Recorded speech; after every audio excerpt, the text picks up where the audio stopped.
कार्यक्रम के इस भाग के प्रायोजक हैं कृषि एवं किसान कल्याण मंत्रालय, भारत सरकार। जोखिम से निकल कर फसल आए, सुरक्षित हो जाए, फसल बीमा से हर किसान अब आत्मनिर्भर हो जाए। संकट के समय प्रधानमंत्री फसल बीमा योजना किसानों के लिए वरदान है। अब सूखा पड़े या बाढ़ आ जाए कोई डर नहीं, अब ओले पड़े या कीट पतंगे फसल खा जाएं कोई फिक्र नहीं, क्योंकि हमने लिया है प्रधानमंत्री फसल बीमा। बुआई से फसल कटाई तक हर जोखिम का दावा, न्यूनतम प्रीमियम पर अधिकतम भुगतान का वादा। योजना से हर साल जुड़ रहे हैं 5 करोड़ से ज्यादा किसान। अब आपकी है बारी। नजदीकी कृषि कार्यालय, सहकारी समिति, बैंक शाखा, अधिकृत बीमा कंपनी या जन सेवा केंद्र में स्वेच्छा से करा सकते हैं पंजीकरण। फसल बीमा पोर्टल या फसल बीमा ऐप द्वारा भी कराया जा सकता है पंजीकरण। प्रधानमंत्री फसल बीमा योजना, आपकी फसलों का संपूर्ण सुरक्षा कवच। कृषि एवं किसान कल्याण मंत्रालय, भारत सरकार। कार्यक्रम किसान वाणी सुननी है सारे बण भैया ने। चतुरु भाई की ओर ते राम राम। भाई बाग तो हम सारे लावा, चाहे वो लीची का बाग है, मौसमी का बाग है, या फिर नींबू का बाग है, आम का बाग है, लेकिन भाई इन सारे के होते हुए भी एक जो स्वादिष्ट फल जिसने कहा है वही स्वादु फल, वो फल है अमरूद। और आजकल तो आप देखने लाग रहे हो कि अमरूद भी पूरे सेब ते भी बड़े बड़े अमरूद जो है वो हमने दिखाई दे हैं। तो इस तरह से जो अमरूद हम खावा और वही उसके स्वाद में और जो हम पहले देसी अमरूद लाया करते उसके स्वाद में जो अंतर है वो भी आप देखो। भाई पहला अमरूद जो है वो लाल भी लिकड़ा कर था, भीतर था लाल, लेकिन आजकल जो वैरायटी है ना, जो किस्म है अमरूदा के, वो अमरूद मतलब पूरा आधा किलो का, पहिया का एक अमरूद जो है वो हमने मिल जाए।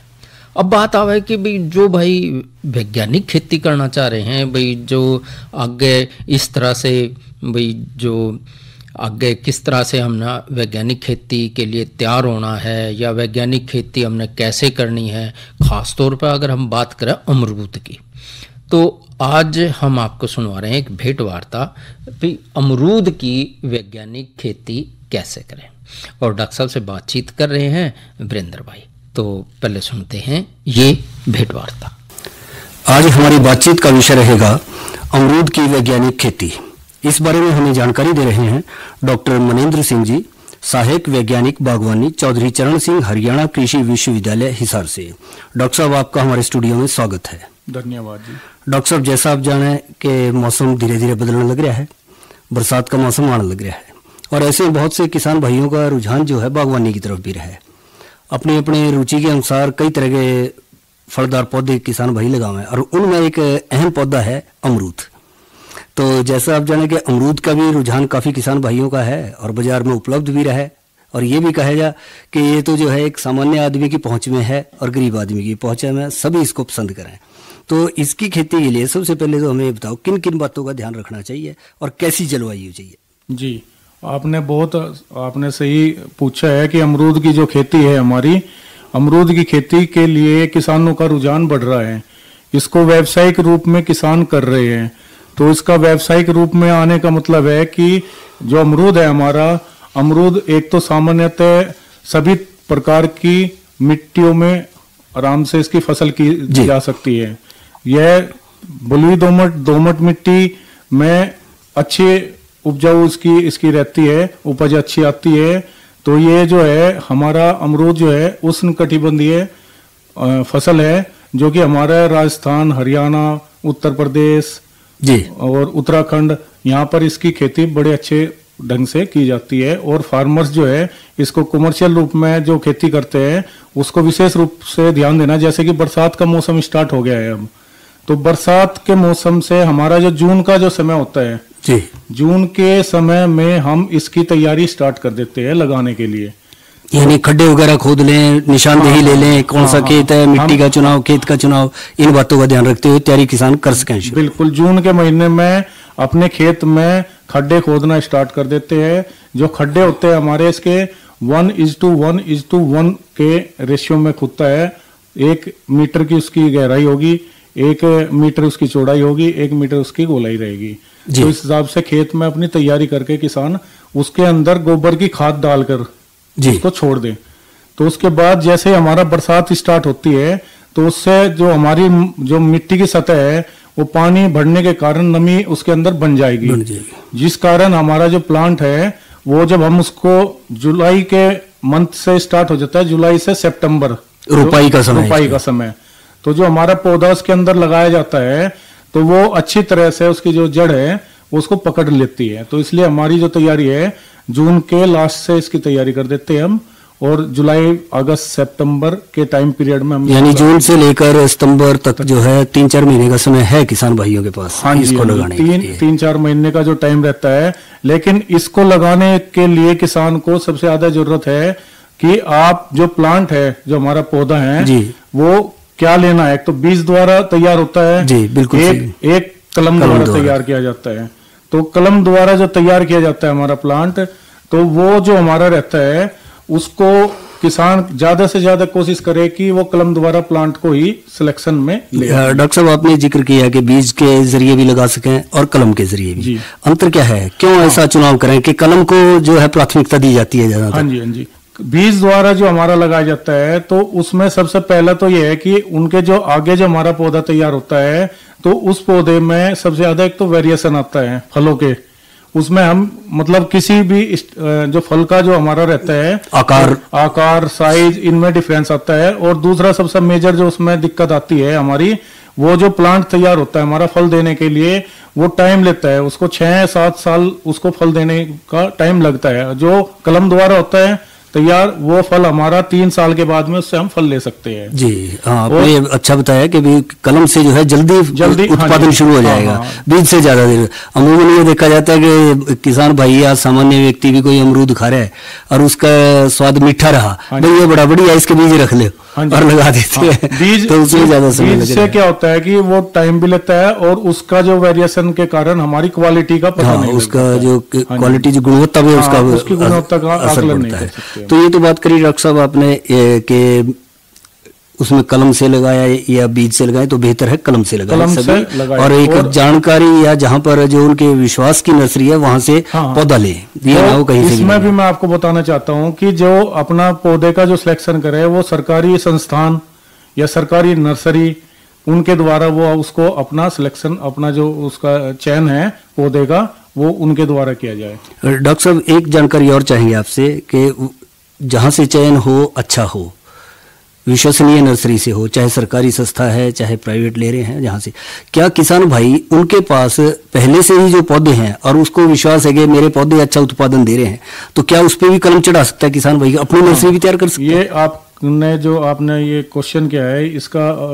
जो ये आप मैं सटीक बताना चाहता हूँ कि हमारे जो किसान भाई है उनको सबसे पहले मैं ये बताना चाहता हूँ कि जो सिलेक्शन करते हैं हम, जो प्लांट लगाने के लिए हम सिलेक्शन करते हैं, उसमें सबसे मेन होता है हमारा जो तने वाला पार्ट होता है जिसको रूट स्टॉक कहते हैं जी। वो रूट स्टॉक की जो वैरायटी है हमारे किसान भाइयों को, बहुत कम लोगों को उसकी जानकारी होती है। वो वैरायटी हमारी जो होती है L49 उसको कहते हैं, सरदार जी। तो सरदार वैरायटी हमारी रूट स्टॉक के लिए होती है। किस लिए होती है? क्योंकि ये एक डिजीज रेसिस्टेंट फ्री वैरायटी है, इसमें बीमारी लगने के चांस कम आते हैं। अच्छा, रोग प्रतिरोधक क्षमता ज्यादा है, क्षमता इसकी ज्यादा है। तो इसीलिए इसको हम रूट स्टॉक के लिए करते हैं। और उसके बाद जब उस पर कलम चढ़ाते हैं, वो किसी भी दूसरी वैरायटी की हम कलम चढ़ा सकते हैं। हाँ जी, तो इसीलिए ये हमारा जो रहता है रूट स्टॉक हमारा मजबूत होना चाहिए। कारण क्या होता है कि बीज अगर हम लगा रहे हैं तो बीज से हमें नहीं पता होता कि हमारा क्या प्लांट तैयार हो रहा है, कितनी उम्र होगी। रूट स्टॉक जो हमारा है ये 20 से 25 साल की उम्र इसकी रहती है और जो इससे कलम रोग प्रतिरोधक इसकी क्षमता ज्यादा है। अमूमन कलम तैयार करने में कितना समय लग जाता है? कलम तैयार करने में 1 साल का समय लगता है। और इसकी कलम जो तैयार करते हैं हम, इसकी फरवरी और मार्च के महीने में हम इसकी कलम तैयार करते हैं। फरवरी मार्च के महीने में हम इसकी कलम को तैयार करते हैं। और 1 साल के अगले जो सीजन में हमारा आएगा तो प्लांट लगने के लिए तैयार हो जाता है फील्ड के लिए जी। और इसके साथ साथ डॉक्टर साहब, अमरूद की जब वैज्ञानिक खेती की हम बात कर रहे हैं तो एक सवाल और उठता है कि इसकी उन्नत किस्में कौन कौन सी हैं जो किसान भाई अपने खेतों में बागवानी के तौर पे अमरूद के बाग जो लगाने जा रहे हैं उसमें लगा लें। वैसे तो अमरूद का पौधा ऐसा है हर व्यक्ति पसंद करता है, घर में थोड़ी जगह है वहां भी एक पौधा अमरूद का लगा लें, चाहे घर के आंगन में लगा रहे हैं, बाड़े में लगा रहे हैं, और खेत में तो लगा ही लेते हैं बोर वगैरह पे। तो इसकी किस्में कौन कौन सी अच्छी हैं? अमरूद की उन्नत किस्मों के बारे में जैसे कि मैं अपनी जो हमारी यूनिवर्सिटी है चौधरी चरण सिंह हरियाणा एग्रीकल्चर यूनिवर्सिटी, यहाँ से हिसार सफेदा और हिसार सुरखा दो उन्नतिशील प्रजाति है जो हरियाणा रीजन के लिए बनाई गई है। और उसको जो हमारी है हिसार सफेदा वो कॉमर्शियली हमारी जो रहता है कॉमर्शियल पर्पज के लिए की जाती है यूज जी। तो उसमें हमारा जो सुरखा सफेदा है, सफेदा का जो गुदा रहता है वो सफेद रंग का होता है और बीज भी उसके अंदर कम पाए जाते हैं, जिसे व्यावसायिक रूप में मार्केट में भी उसका उच्चतम रेट मिलता है, अच्छे रेट पर हिसार सफेदे का जी। और हिसार सुरखा जो होता है उसका लाल गुद्दा होता है, लाल गुद्देदार होता है, इसीलिए सुर्ख कह रहे हैं उसको। हाँ। तो उसमें क्या रहता है कि हमारा जो हिसार सुरखा है उसमें मिठास स्वीटनेस ज्यादा है, हिसार सफेदे से ज्यादा सुरखे के अंदर मिठास ज्यादा रहती है। तो ये हमारी हरियाणा कृषि विश्वविद्यालय द्वारा विकसित प्रजाति है। और इसके अलावा इलाहाबाद सफेदा जो हमारी लगाई जाती है, बनारसी सुरखा लगाई जाती है, ललित लगाई जाती है, श्वेता वैरायटी है इसकी। तो सभी वैरायटी का हर किस्म का अपना अपना अलग वो उत्पादन क्षमता है। तो इनमें जो जैसा आपने कई किस्मों के नाम लिए, हिसार सफेदा, हिसार सुरखा, इलाहाबाद वगैरह हैं, तो इनमें जो है उत्पादन क्षमता जो है या समय है वो भी अलग अलग है? नहीं, उत्पादन समय सभी का सेम टाइम रहता है इनका। जो अगेता पछेते का इसमें ध्यान नहीं रखना कि कई अगेती उत्पादन देना शुरू कर देती हैं और कई पछेता शुरू करते हैं? अमरूद जो हमारी फसल है ये हमारी साल में दो बार आती है। दो बार आती है, एक बरसात के टाइम में आती है और एक सर्दी के टाइम में आती है। जो बरसात का टाइम होता है हमारा, इसका जुलाई के बाद जो होता है, जुलाई से सितंबर का होता है, जुलाई से सितंबर तक देगा। एक और दूसरा जो समय रहता है हमारा सर्दी का, नवंबर से जनवरी तक का टाइम होता है जी, सर्दी की जिसको कहते हैं। इसमें एक ध्यान देने योग्य बात है कि जो हमारे जुलाई से जो बरसात वाली फसल है उसको किसान को नहीं लेनी चाहिए, क्योंकि उसमें क्या रहता है कि उसमें बीमारी के ज्यादा चांस होते हैं, बीमारियां उसमें ज्यादा आती है बरसात में। अच्छा। जो उसमें मुख्य बीमारी है उसमें फल मक्खी है, और बरसात में इंसेक्ट जो हमारा कीट का सबसे ज्यादा प्रकोप उसके ऊपर आता है। तो फल मक्खी से उसमें फल में सड़न होने के कारण उसका मार्केट वैल्यू भी कम रहती है।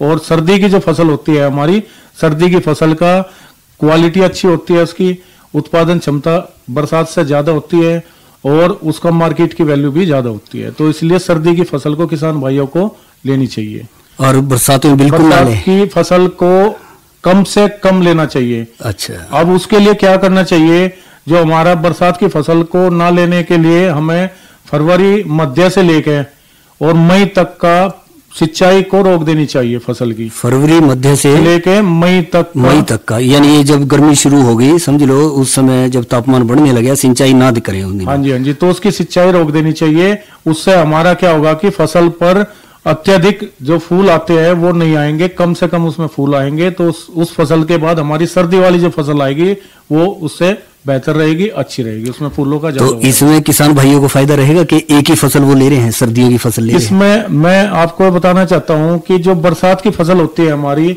उसमें बीमारियां ज्यादा आने के कारण और मार्केट वैल्यू कम होने के कारण उससे किसान को मुनाफा कम रहता है, खर्चा ज्यादा हो जाता है। अगर वो बरसात की फसल लेता है तो बरसात की फसल लेने के से उसकी सर्दी की जो फसल है उसका प्रोडक्शन कम होगा। अगर वो साल में दोनों फसल को बराबर लेता है तो सर्दी वाली पे इफेक्ट डालती है बरसात की फसल जी।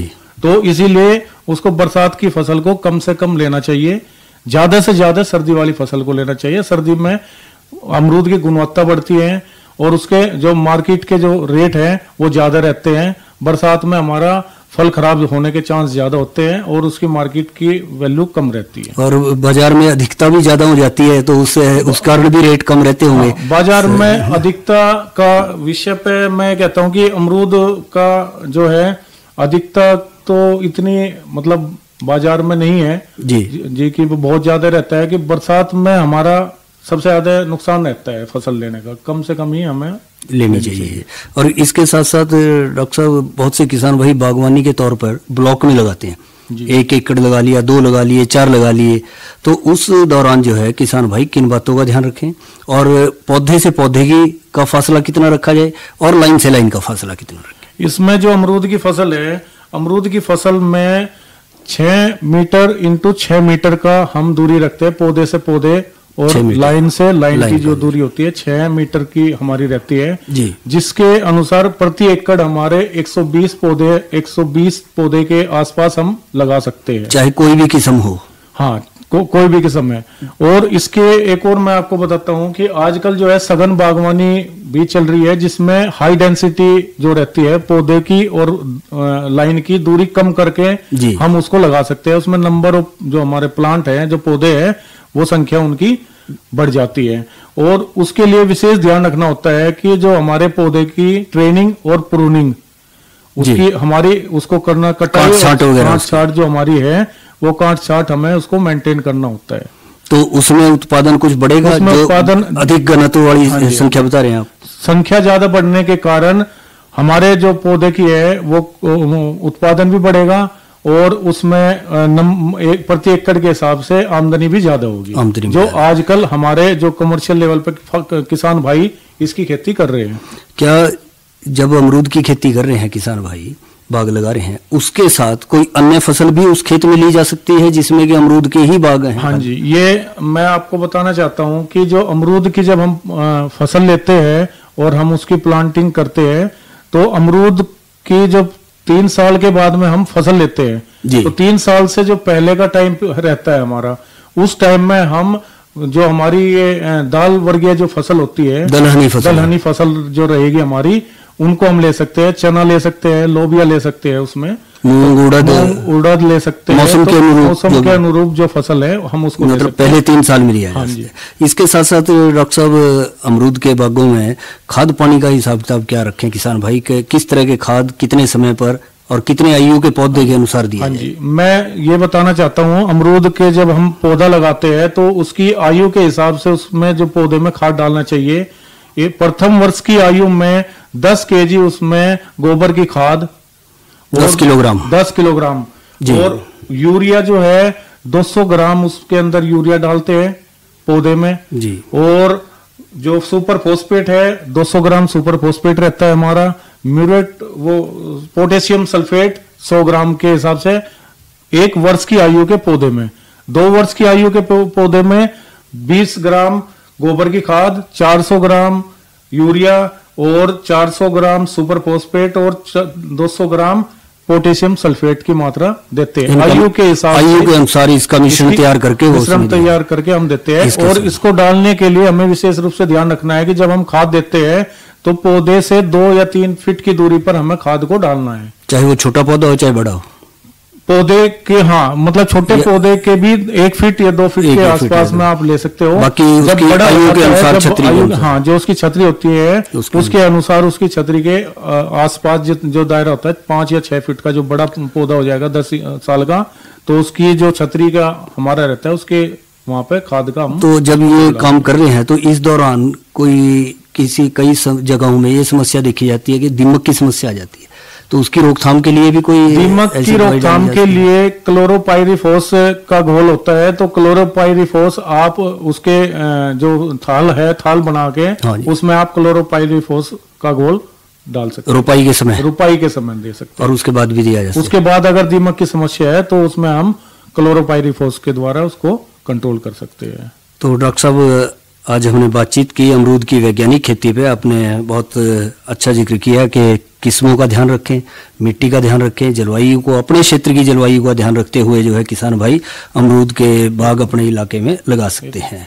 इसके अलावा और किन किन बातों का ध्यान रखें? मैं आपको बताना चाहता हूँ कि जब हम अमरूद को पौधे को लगाते हैं जी, लगाने के बाद उसकी जो हमारी जड़ से लेके और 70 से 75 सेंटीमीटर तक हमें कोई भी ब्रांच को नहीं रखना है, कोई शाखा नहीं रखनी, नीचे से खेत से ऊपर तक 70 से 75 सेंटीमीटर तक की हमें जो ब्रांच आती है उसको कट कर देना है। उसके ऊपर की जो मेन ब्रांच जो हमारी जाती है 2 या 3 उनको आप रख सकते हैं। शिखर जो है उसकी जो चल रही है, ये जिस कारण के हमारा अमरूद का जो तना है, कुछ जो किसान लोग है बहुत सारी गलतियां कहीं पर करते हैं, तो उनका क्या होता है, पौधा खराब हो जाता है, क्योंकि वो जो ब्रांच है वो हमारी प्लांट की जो लाइफ है उसको कम कर देती है, आयु को घटा देती है। और उसके कारण हमारा क्या होता है कि ये जो हम इसको करते हैं तो उसके जो फ्रेम है, जो उसका तना है, उसकी मजबूती के लिए हमें उसकी कटाई छटाई करते रहना चाहिए। खेत के चारों तरफ वायुरोधक पौधे भी लगाएं। वायुरोधक पौधे की अमरूद में जरूरत होती है, क्योंकि हमारा जो मौसम है कई बार आंधी तूफान आते हैं, तो उसके कारण क्या होता है कि हमारा फसल को नुकसान होने के ज्यादा वो रहता है।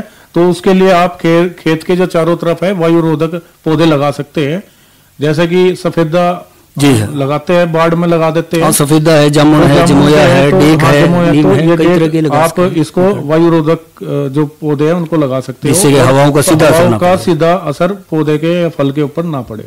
इस सब जानकारी के लिए डॉक्टर मनेंद्र सिंह जी आपका बहुत बहुत धन्यवाद। हाँ जी, थैंक यू, धन्यवाद जी। तो किसान भाइयों, हमने सुनी बात डॉक्टर मनेंद्र सिंह से, और इनसे बातचीत कर रहे थे वीरेंद्रपाल सिंह। और अमरूद के बारे में जो डॉक्टर साहब ने बताया, उस तरह से अगर हम खेती करेंगे तो बहुत बढ़िया लाल लाल अमरूद जो है वो हमने खाने मिल जाएंगे। और अब अपने गिरले जो है जगता भाई भी आ गया है। तो जगता भाई राम राम। भाई चतुर भाई राम राम। और चतुर तेरा तो भाई चतुर भाई राम राम। मेरा फेडर ठीक दे रखा है कि नहीं, कहते मैं वो बोलता रहूं और कुछ भी ना जावे।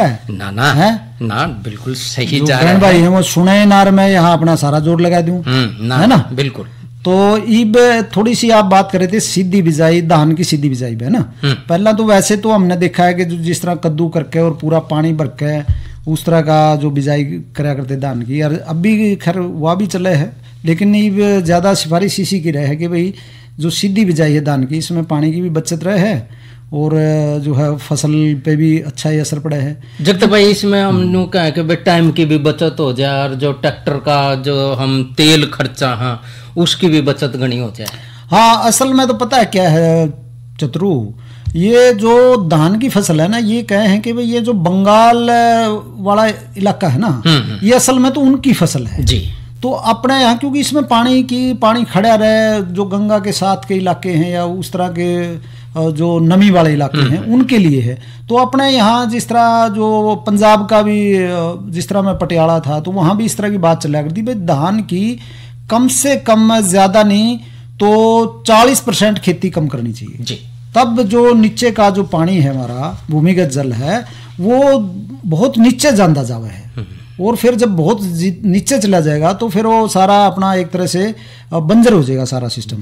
तो इसीलिए ये जो धान की सीधी बिजाई है, इसका भी यही अर्थ है कि इसमें पानी की शायद कम जो खर्च हो, इसलिए ये कोशिश। जगत भाई, मौसम की अगर बात करें तो मौसम जो है आज का अधिकतम तापमान रहा 33 डिग्री सेल्सियस और न्यूनतम रहा 27 डिग्री सेल्सियस, और कल जो है 33 डिग्री अधिकतम और न्यूनतम 28 डिग्री सेल्सियस रहने की संभावना, और कितने कितने जो है बूंदाबांदी भी। ये मौसम का भी हाल ठीक आने लग गया, क्योंकि जो अपने उपग्रह हैं वो बहुत से मौसम के उपग्रह अब सरकार ने जो है स्थापित कर रखे हैं। हमारे जो खासकर इसरो है हमारा, जो स्पेस रिसर्च सेंटर है, इंडियन स्पेस रिसर्च सेंटर, तो उसका ये फायदा हो रहा है इसरो के जो उपग्रह हैं कि अब काफ़ी हद तक जो हमारा मौसम का हाल है वो सही होता है। क्योंकि पहले तो कई बार ऐसा होता था कि हम यहाँ मौसम का हाल बताया करते कि बाहर जो है बूंदाबांदी होगी और बाहर धूप निकली रहा करती है ना, या हम बताया करते धूप निकलेगी वहाँ बूंदाबांदी हो जाया करती। लेकिन अब ज्यादा स्टिक है, क्योंकि अब बहुत से उपग्रह जो मौसम के से संबंधित उपग्रह हैं वो भारत सरकार ने छोड़े हुए हैं, वो ज्यादा स्टिक जानकारी है वो उपलब्ध। कल के कार्यक्रम का अगर हम जिक्र करें तो कल जो है चर्चा होगी पशु आहार में खनिज मिश्रण का महत्व, और इसके साथ साथ एक प्राकृतिक खेती के बारे में जानकारी देंगे, नीमास्त्र का प्राकृतिक कीटनाशक के रूप में महत्व। हाँ, ये भी जरूरी हो गया। और जो पहला जो नून सा टैकर दे खोरा में अगर डांगर, तो ये भी इस तरह का करने लगे हुए, उनको खनिज की भी जरूरत पड़ती है साथ साथ में। और जो नीमास्त्र और जो ये जैविक खेती और जो जिनकी बात है ये भी ज़रूरी हो गई है, क्योंकि अब बिल्कुल जो बीमारियां हैं, कैंसर के कितने रोगी हैं, ये सारा जितना हम खाद्यों का, रसायनों का इस्तेमाल कर रहे हैं उतना ही शरीर पे बुरा असर पड़ता है। जगत भाई आगे चलते चलते एक रागनी सुन ले, रागनी सुना जी। यो उम्र हजारी देवरी तन बूझलई मारे मन तन की हेरी राम करे तेरे भाई जीवो या ओडन भाई बचपन की ओयो उम्र हजारी देवर बूझ लई मारे मन तन की राम करे तेरे भाई जीवो ओडन भाई बचपन की।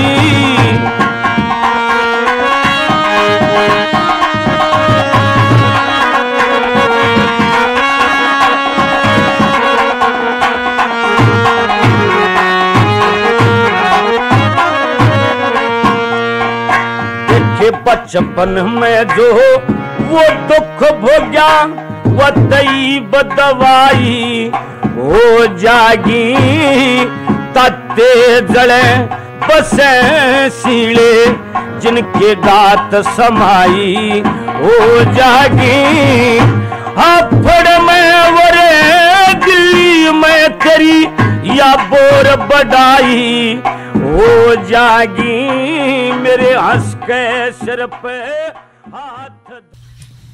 तो जगते भाई हाँ मेरा फेडर दे रखा है कि हूँ बैठा रहूं मैं बिल्कुल दे मैं सारा जोर ला दूं बहन भाइयों दूर सुनना ला दूर कुछ भी ना जावे बिल्कुल जा रहा है उनके दौरा। आपकी आवाज बहुत बढ़िया जा रही है और आप कई दिनों में इस मेरा बड़ा दिन का मन था मैं किसी दिन बैठूंगा लेकिन क्या करूं मेरे दफ्तर के काम ही इतनी तरह के रहा करते हुए खत्म ही नहीं होने दफ्तर के आपके तो आप तो गांव गुआंड में भी गणे अंडो गांव गुआंड में तो अंडू हूँ मैंने एक घर का काम छेड़ रखा था वो थोड़ा सा ठीक करवाना था और कुछ दफ्तर के काम दोनों ही बात और बाहर बूर भी जाना पड़ा चलो कई तरह की बात थी तो आज तो फिर तो दिख गया मैंने महा भाई आज तो चतुरु जान लग रहा है आज तो मैं चतुरु गल्ला ही जमाऊंगा काम बिल्कुल बहुत बढ़िया है आप आए और कार्यक्रम में हमारा जो है वो 4 चांद नु क्या अगर 4 चांद लाग गए हमारा तो 16 लाग गए। चलो वो तो वैसे तो न्यू कार हंगामा में धन्यवाद नहीं कर दे बस मुंह कह दिया ना मैं बड़ी अच्छी बात से तरी तो कार्यक्रम का जो घड़ी भी इशारा कर रही है कि भाई कार्यक्रम का समय जो है वो अपना समाप्त होने जा रहा है क्योंकि समय जो है अब ज्यादा बातचीत करने की इजाजत नहीं दे रहा है। तो कार्यक्रम के इस भाग के प्रायोजक थे कृषि एवं किसान कल्याण मंत्रालय भारत सरकार। भारत सरकार का जो कृषि मंत्रालय है जी बिल्कुल बिल्कुल।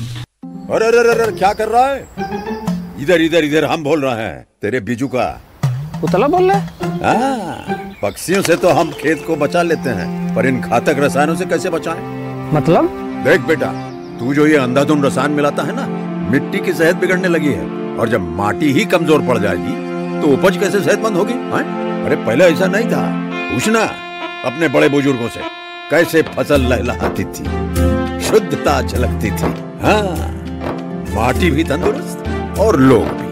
अरे अब पहली वाली बात कहाँ पर अब तो सभी डाले हैं। सब नहीं आज भी लाखों जागरूक किसान परंपरागत विधि से फसल उगा रहे हैं खर्चा कम और उपज की कीमत भी बेहतर पा रहे हैं। सच है रे बेटे एक्सपीरियंस से बता रहे हैं धूप में बाल सफेद नहीं किए हैं। हाँ ठीक है भाई मैं भी आज से जैविक खेती शुरू करूंगा। माटी से प्रेम की परंपरा है परंपरागत खेती। तो ठीक है जगते भाई ये तो अमिताभ बच्चन की आवाज थी। हाँ भैया तो अपना संदेश दे रहे थे संदेश दे रहे थे। तो राम राम कर ले। हाँ बिल्कुल इस कार्यक्रम किसान वाणी की राम राम और